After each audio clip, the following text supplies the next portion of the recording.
বনী ইসরাইলের একজন বড় আবেদ ছিল। আবেদ কাকে বলে? আবেদ কাকে বলে? যে ব্যক্তি ইবাদত গুজারে, ইবাদত করে, ফরজ নামাজ পড়ে ঠিক মতনে এবং দিনে রাত্রে নফল ইবাদত করে, রোজা রাখে, কোন গুনাহের কাজে জড়ায় না, কোন গুনাহের কাজে জড়িত হয় না, যুক্ত হয় না। বনী ইসরাইলের একজন আবেদ,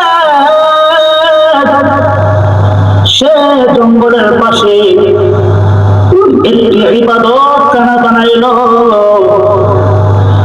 ওইখানে সে বসবাস করে। দেখেন ওইখানে সে ইবাদত করে। একদিন মা, তার যে আম্মা আছে, আম্মা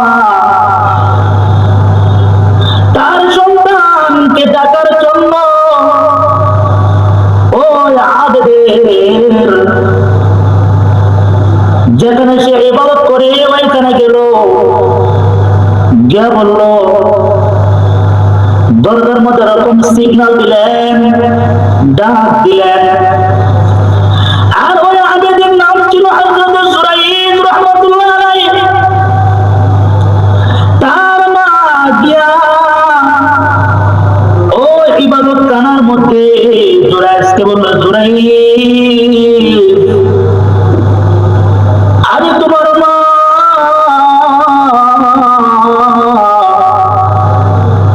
আমার ডাকে তুমি সাড়া দাও, তোমার মা তোমাকে দেখার জন্য আসতে। যুরাইয, তুমি আমার ডাকে সাড়া দাও।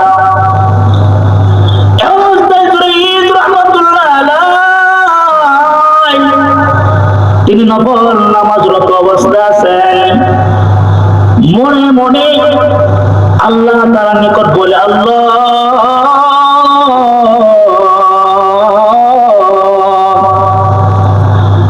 একদিকে আমার মা আমাকে ডাকছে, অপরদিকে আমি নামাজরত অবস্থায়, আল্লাহ, আমি কার ডাকে সাড়া দিব? দেখেন যুরাইয রাহমাতুল্লাহ আলাইহি তার মার ডাকে না সাড়া দিয়া ওই ব্যক্তি নফল নামাজ আদায় করতে শুরু করলেন। বুখারী শরীফের মধ্যে আসছে, একবার মা আসছিল তার নিকট, একবার আসিয়া যুরাইযকে ডাকছিলেন। আর মুসলিম শরীফের মধ্যে আসছে তিনবার তার মা আসিয়া তাকে ডাকছিলেন। প্রথমবার যখন যুরাইযের মা যুরাইযকে ডাকলেন, যুরাইয যখন জবাব দেয় না, সাড়া দেয় না, মা আবার আসছে, আসিয়া বলে, যুরাইয, আমি তোমার আম্মা, আমার ডাকে তুমি সাড়া দাও। যুরাইয আবার ওরকম নফল নামাজে, তিনি নফল নামাজরত অবস্থায় আছেন। আবারও চিন্তা করলেন, আমি কার ডাকে সাড়া দিব? নামাজ শেষ করবো নাকি আমার আম্মা ডাকে সাড়া দিব? আবার এরকম নফল নামাজ পড়তে শুরু করলেন, মার ডাকে সাড়া দিলেন না। মা এবারও সাড়া না পাইয়া আবার চলে গেলেন। আবার আসলেন যুরাইযের কাছে, যুরাইয, আমি তোমার আম্মা, তুমি দরজা খোলো, আমি তোমার আম্মা, তুমি দরজা খুলো, আমার সাথে কথা বলো, আমার ডাকে তুমি সাড়া দাও। এবারও যুরাইয রাহমাতুল্লাহ আলাইহি নফল নামাজরত অবস্থায় আছেন।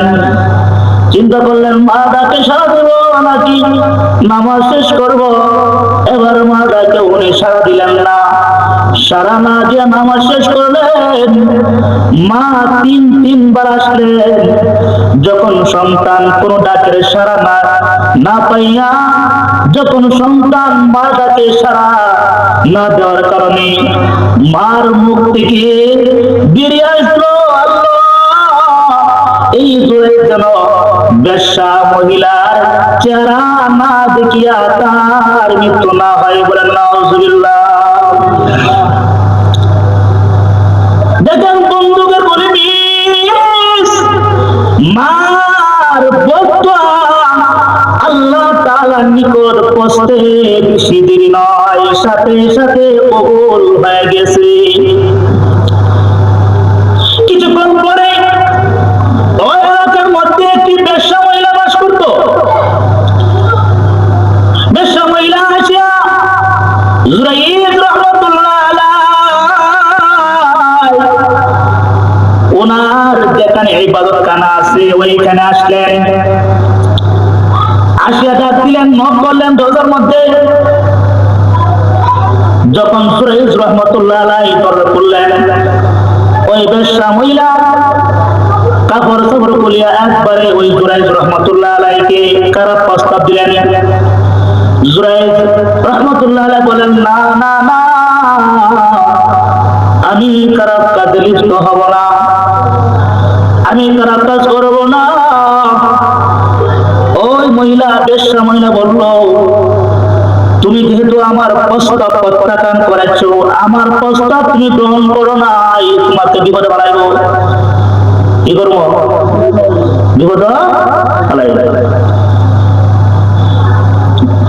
ওই মহিলা পাশে ছিল একটি বন, মরুভূমি, ওইখানে একটা রাখাল আছে। ওই রাখাল দেখা কয়, আমার সাথে খারাপ কাজ করবে নি। রাখালে কতদিন পরে সুযোগ পাইছি, এটাকে সারা যায় না। এটা যদি একটা মহিলা যদি এরকম একটা ছেলের কুপ্রস্তাব দেয়, ছেলে কি করব? আরে সুযোগ পাইছে, এটাকে সারা যায়নি। ও সারাদিন বুড়ি ভিতরটার পিছনে সারা পায় না, আর এখন অফার পাইছি, এটাকে সারা দিব না। হ্যাঁ হ্যাঁ,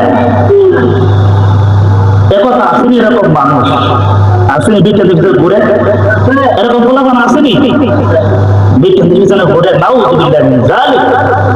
এদের পিছনে ঘোরাঘুরি যাবে না। হালাল পন্থায় যখন বিবাহ শাদী হবে তখন স্ত্রীর সাথে ভালো আচরণ করবেন, স্ত্রীর সাথে সৎ আচরণ করবেন, স্ত্রীকে মূল্যায়ন করবেন। কিন্তু অবৈধ পন্থায় কোন কাজ করা যাবে? ওই সময় না রাখালকে বললেন, রাখাল, আমার সাথে তুমি খারাপ, আমার সাথে তুমি খারাপ কাজ করো। রাখাল বলল, এবার বিরাট বড় সুযোগ হয়েছে, এটা হাত ছাড়া করা যাবে না। ওই রাখালের সাথে ওই বেশ্যা মহিলা জিনা করিয়া বাচ্চা চলে আসলো। যখন ওই সন্তান হইল, ওই মহিলা এলাকার লোকজনকে বলল, আপনারা যারা পীর মনে করেন, আপনারা যাকে আল্লাহর ওলি মনে করেন, এই আল্লাহর ওলি তো আমার সাথে খারাপ কাজ কইরা এই যে সন্তানটা, যদি আপনাদের এলাকার মধ্যে কোনো ভালো মানুষের, কোন ইমাম সাহেব অথবা আল্লাহর ওলি পীরদের ব্যাপারে এরকম খারাপ অভিযোগ করে, তাহলে কি করবেন? ভালো করবেন না খারাপ করবেন? খারাপ। ওই বেশ্যা মহিলা যখন এই কথা মানুষের সামনে বলে দিল, দেওয়ার পর মানুষে বলল, এত বড় আল্লাহর ওলি এই কাজটা কেমনে করতে পারলো? সকল জনতা মিলিয়া জুরাইদ রাহমাতুল্লাহ আলাইহি ওই ইবাদতখানাকে ভেঙে ফেললেন। জুরাইদ রাহমাতুল্লাহ আলাইহি বললেন, আপনারা কেন আমার সাথে এই খারাপ আচরণ করছেন? বললে, এই যে আপনি খারাপ কাজ করছেন, এই জন্য আপনার সাথে এরকম আমরা খারাপ আচরণ করছি। জুরাইদ রাহমাতুল্লাহ আলাইহি বলেন, আমাকে একবার সুযোগ দেন, যেই সন্তানটা দুনিয়াতে আসছে এই সন্তানটাকে আমার কাছে নিয়ে আসেন। সন্তানটাকে যখন আনা হলো, জুরাইদ রাহমাতুল্লাহ আলাইহি সন্তানকে জিজ্ঞাসা করলেন, সন্তান তোমার পিতাকে? দেখেন আল্লাহ তাআলা কুদরতে এই শিশু বাচ্চা বলে দিল, আমার মা ওই রাখালের সাথে জিনা করেছে, আমি ওই জিনার সন্তান।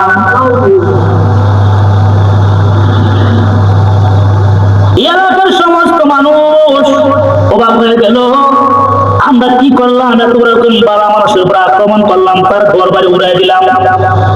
সবাইকে হুজুরের নিকট দোয়া চাই, হুজুর ভুল করছি, মাফ করে দেন, বুঝতে পারি না।